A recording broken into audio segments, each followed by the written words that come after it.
بسم اللہ الرحمن الرحیم۔ السلام علیکم۔ اردو 5ویں جماعت۔ پیارے بچوں، آج ہم سبق نمبر 9 کی پڑھائی اور مشق کریں گے، جس کا عنوان ہے سیر جنت نظیر کی مقاصد۔ اس سبق کو پڑھنے اور اس کی مشق کرنے کے بعد آپ اس قابل ہو جائیں گے کہ آزاد کشمیر کے خوبصورت مقامات سے واقف ہو سکیں، الفاظ پر اعراب لگا سکیں اور درست لفظ کے ساتھ پڑھ سکیں، حروف ملا کر الفاظ سازی کر سکیں اور محاورات کا مفہوم سمجھتے ہوئے ان کو جملوں میں استعمال کر سکیں۔ چلیں ہم اپنے سبق کا آغاز کرتے ہیں۔ آپ بھی اپنی کتاب کا صفحہ نمبر 51 کھولیں اور مشکل الفاظ کے معنی میرے ساتھ ساتھ لکھیں۔ سب سے پہلے ہم اس سبق کے اہم الفاظ پڑھیں گے۔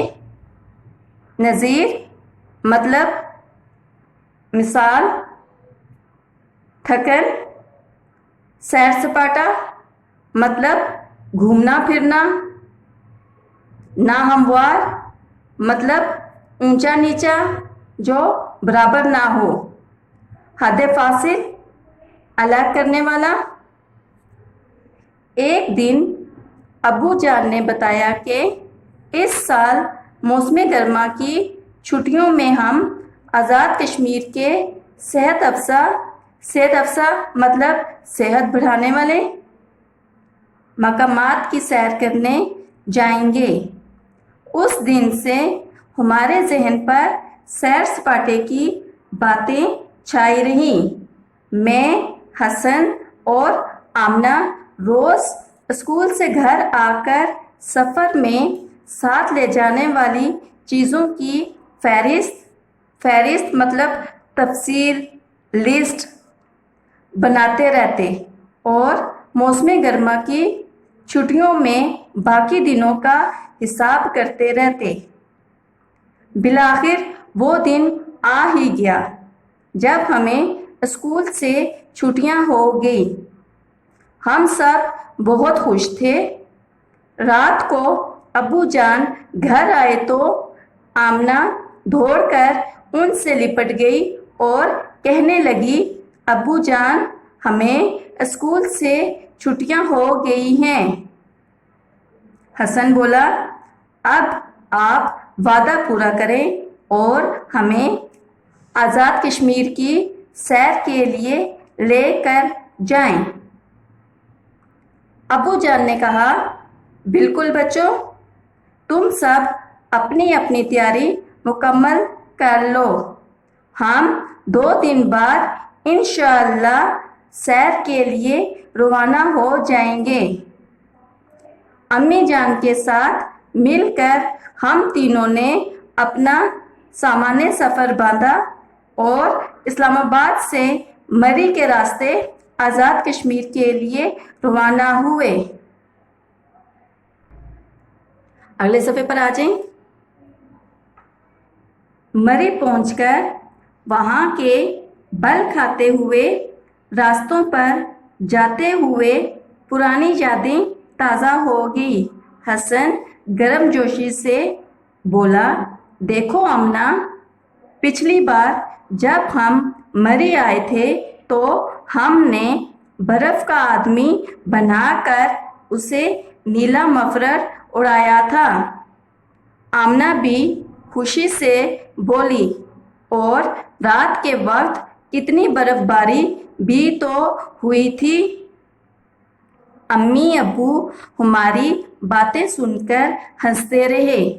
یوں ہی سفر کٹتا رہا اور ہم مری کی ٹھنڈی ٹھنڈی ہواؤں کا مزہ لیتے ہوئے کوہالہ پل پہنچ گئے۔ دریائے نیلم کے اوپر واقع یہ پل کشمیر اور پاکستان کے درمیان حد فاصل کا کام دیتا ہے۔ کوہالہ سے ہوتے ہوئے ہم مظفر آباد پہنچ گئے۔ پاس ہی موجود ایک ریستوران میں ہم نے کھانا کھایا اور مظفر آباد دیکھنے کے لیے نکل پڑے۔ پورے علاقے میں ہر طرف سبزے سے ڈھکے ہوئے بلند و بالا مطلب بہت اونچے پہاڑ ہی پہاڑ تھے۔ ارد گرد کا نظارہ مطلب منظر بڑا ہی دلکش مطلب خوبصورت تھا۔ ہم نے کیمرہ نکالا اور بہت سی تصاویر بنائی۔ مظفر آباد میں ہم نے وہ جگہ بھی دیکھی جہاں دریائے جہلم اور دریائے نیلم آپس میں ملتے ہیں۔ اس جگہ کو 2 میل کہتے ہیں۔ مظفر آباد پہنچ کر ابو جان نے بتایا کہ آگے کا راستہ بہت ناہموار ہے، اس لیے اب سفر جیپ کے ذریعے سے کیا جائے گا۔ ابو جان نے ایک جیپ کرائے پر لی۔ یوں سفر پھر سے شروع ہو گیا۔ جیسے جیسے جیپ وادی نیلم کی طرف بڑھتی جا رہی تھی ویسے ویسے ہوا کی ٹھنڈک میں بھی اضافہ ہوتا جا رہا تھا۔ یہ وادی سرسبز بلند و بالا پہاڑوں سے گھری ہوئی تھی۔ ہر طرف سبزہ ہی سبزہ تھا۔ یوں لگتا تھا جیسے زمین نے سبز چادر اوڑھ رکھی ہے۔ وادی کے حسن کو دیکھ کر سفر کی تھکن لمحہ بھر میں غائب ہو گئی۔ وادی کیا تھی، جنت کا نمونہ معلوم ہوتی تھی۔ امی جان نے کہا، سبحان اللہ۔ سبحان اللہ مطلب اللہ پاک ہے، کتنی خوبصورت وادی ہے۔ اللہ تعالیٰ نے قرآن پاک میں فرمایا ہے، اور تم اپنے رب کی کون کون سی نعمتوں کو جھٹلاؤ گے۔ اگلے صفحے پر آ جائیں۔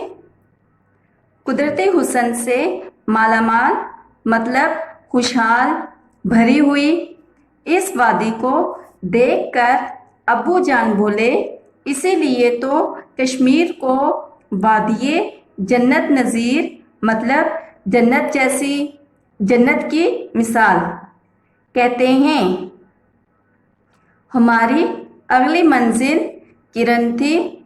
وادی نیلم کے صدر مقام 8 مقام سے ہوتے ہوئے ہم کرن پہنچے۔ رات کو ہم نے کرن ریسٹ ہاؤس میں قیام کیا۔ اگلے دن صبح سویرے ناشتے کے بعد ایک دفعہ پھر سفر شروع ہوا۔ اب ہماری منزل اپر نیلم تھی۔ راستے میں گنگناتی آبشاروں مطلب جھرنے، میٹھے چشموں اور گھنے درختوں کے نظارے بہت ہی دل فریب تھے۔ ہم نے دیودار، اخروٹ، چنار، سنوبر، بنکھور اور چھوڑ شابلوت کے درخت بھی دیکھے۔ یہاں کے پھل دیکھ کر ہمارے منہ میں پانی بھر آیا۔ ابو جان نے سیب، اخروٹ، ناشپاتی اور چیری کے پھل خرید کر دیے اور ہم سب نے مل کر مزے سے کھائے۔ وادی جنت نظیر کے دلفریب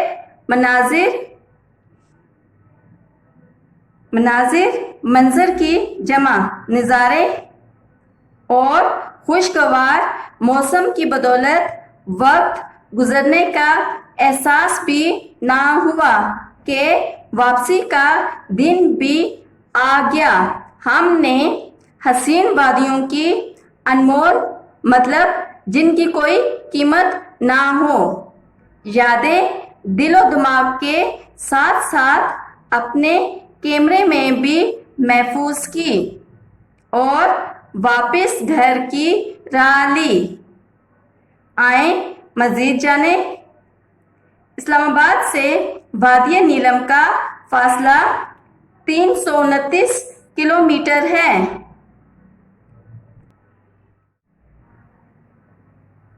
پیارے بچوں، اس سبق میں ہم نے آزاد کشمیر کے خوبصورت مقامات کے بارے میں پڑھا ہے۔ کشمیر کو وادی جنت نظیر بھی کہتے ہیں کیونکہ یہ وادی قدرتی حسن سے مالا مال ہے۔ اس میں اونچے اونچے پہاڑوں، بہتے ہوئے پانی کے چشموں اور گھنے درختوں کے نظارے بہت دلکش ہیں۔ پیارے بچوں، پڑھائی کے ساتھ ساتھ سیر و تفریح بھی ضروری ہے۔ اس کے لیے ہمیں صحت افزا مقامات کی سیر کے لیے ضرور جانا چاہیے اور اللہ تعالیٰ کا شکر ادا کرنا چاہیے کہ اس نے ہمیں اتنی خوبصورت نعمتوں سے نوازا ہے۔ سیر و تفریح کے ساتھ ساتھ آپ دلچسپ کہانیوں، سفرناموں اور معلوماتی کتب کا مطالعہ بھی کریں تاکہ آپ کی معلومات میں اضافہ ہو۔ اگلے صفحے پر آ جائیں۔ اب ہم اس سبق کی مشق کرتے ہیں۔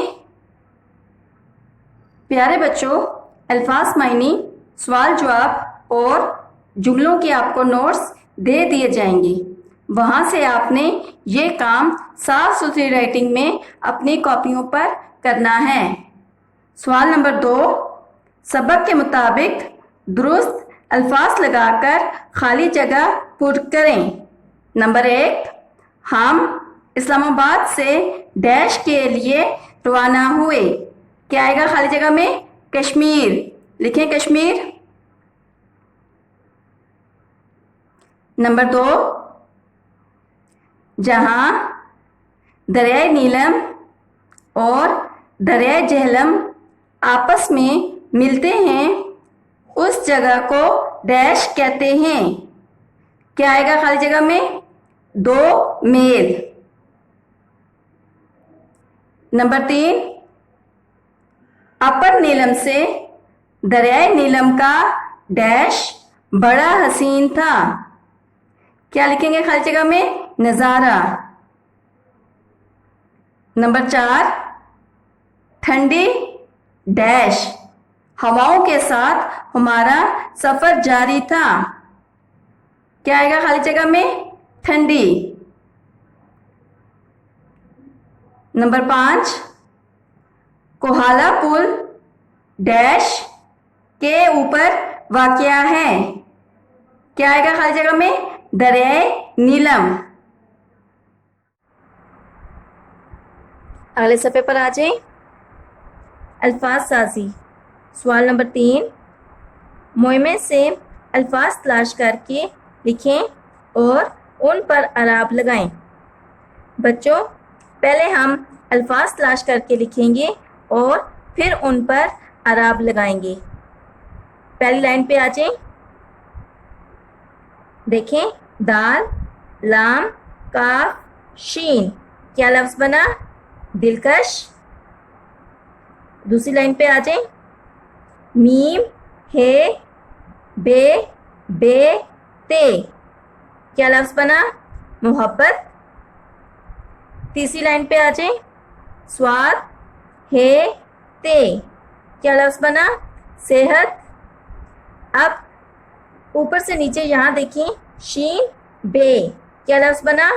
شب، وے، بے، رب۔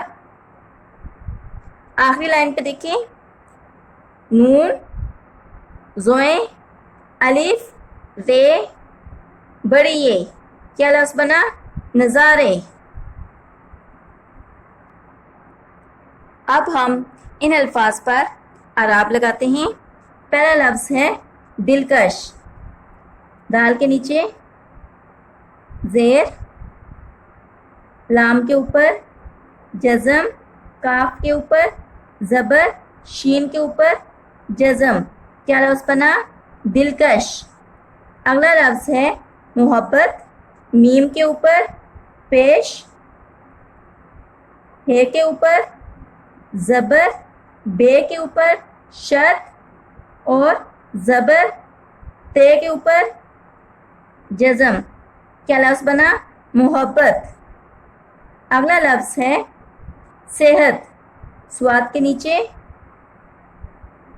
زیر ہے کے اوپر شد اور زبر تے کے اوپر جزم. کیا لفظ بنا؟ صحت. اگلا لفظ ہے شب. شین کے اوپر زبر بے کے اوپر جزم. کیا لفظ بنا؟ شب. اگلا لفظ ہے رب. رے کے اوپر زبر بے کے اوپر جزم رب. اگلا لفظ ہے نظارے. نون کے اوپر زبر زوئیں کے اوپر شد اور زبر رے کے نیچے زیر بڑی یہ کے اوپر جزم نظارے. زبان دانی. سوال نمبر 4. الفاظ کے درست مترادف کے گرد دائرہ لگائیں. پہلا لفظ ہے تاخیر. تاخیر کا مترادف کیا ہوگا؟ آپشن ہے ہمارے پاس رکاوٹ، جلدی، دیر، اچانک. کیا ہے اس کا درست جواب؟ دیر. دیر کے گرد دائرہ لگائیں. اگلا لفظ ہے آغاز. آغاز کا مترادف کیا ہوگا؟ آپشن ہے ہمارے پاس انجام، درمیان، آخری، شروع. کیا ہے اس کا درست جواب؟ شروع. شروع کے گرد دائرہ لگائیں. اگلا لفظ ہے محتاج.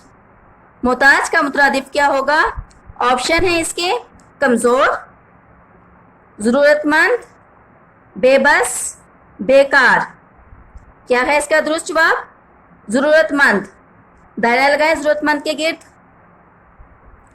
اگلا لفظ ہے اخوت. اخوت کا مترادف کیا ہے؟ آپشن ہے ہمارے پاس محبت، بھائی چارہ، دوستی، رشتہ داری. کیا ہے اس کا درست جواب؟ بھائی چارہ. بھائی چارہ کے گرد دائرہ لگائیں. اگلا لفظ ہے بیاباں. کیا مترادف ہے بیاباں کا؟ آپشن ہے ہمارے پاس باغ، میدان، جنگل، ریگستان. کیا ہے اس کا درست جواب؟ جنگل. جنگل کے گرد دائرہ لگائیں. اگلے صفحے پر آ جائیں. سوال نمبر 5. خط کشیدہ الفاظ کے درست متضاد چن کر جملے مکمل کریں. نمبر 1. علم کی روشنی سے ڈیش کے اندھیرے کو دور کیا جا سکتا ہے. علم کا متضاد کیا ہوگا؟ آپشن ہے ہمارے پاس جہالت، گمراہی. کیا ہے اس کا درست جواب؟ جہالت. خالی جگہ میں جہالت لکھیں. نمبر 2. اسلم اپنی بات پر قائم نہیں رہتا. وہ کبھی انکار کرتا ہے، کبھی ڈیش. انکار کا متضاد کیا ہوگا؟ آپشن ہے ہمارے پاس التجا، اقرار. کیا آئے گا خالی جگہ میں؟ اقرار. نمبر 3. اسلام میں کسی گورے کو ڈیش پر کوئی فوقیت نہیں. گورے کا متضاد کیا ہوگا؟ آپشن ہے ہمارے پاس کالے، سرخ. کیا ہے اس کا درست جواب؟ کالے. خالی جگہ میں لکھیں کالے. نمبر 4. عزت اور ڈیش خدا کے ہاتھ میں ہے. عزت کا متضاد کیا ہے؟ آپشن ہے ہمارے پاس ذلت، دولت. کیا ہے اس کا درست جواب؟ ذلت. خالی جگہ میں ذلت لکھیں. نمبر 5.